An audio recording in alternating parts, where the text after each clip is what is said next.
পানি পান করাইতাছি সুবহানাল্লাহ কারবালার ময়দানে পানি পানি করেছেন হুসাইন রাদিয়াল্লাহু পানি পানি করালেন ও বন্ধু আমার বাবারা আমার অনেক ইমাম জানুল আবেদিন কারবালার ময়দানে সরাসরি যুদ্ধ দেখলেন ইতিহাস দেখলেন দেখার পর তারা কিছু করার ছিল না কিছু করতে পারলেন আমি সাক্ষীতে যে কারবালার ঘটনা আমি দেখছি চোখে তবে আমি কিছুই করতে পারি না আমার মুখে হাসি আসে না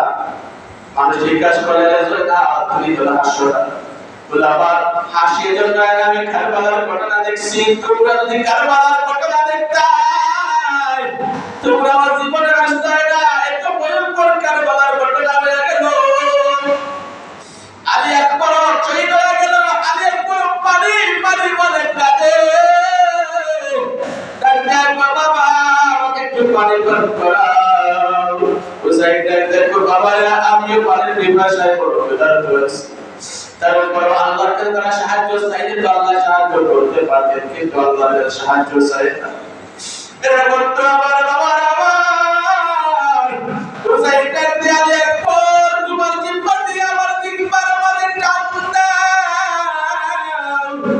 ও আলী আকবর আমার জিম্মার তো পানি আছে তুমি পিপাসা মেটাইতে পারবা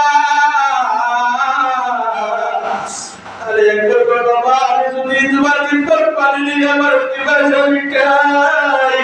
তুমি তো পানির পিপাসা চটপট করতেছো রে বাবা তুমি কিভাবে বসে বলে এবারে যদি বাইরে তীর চালায় হুসাইন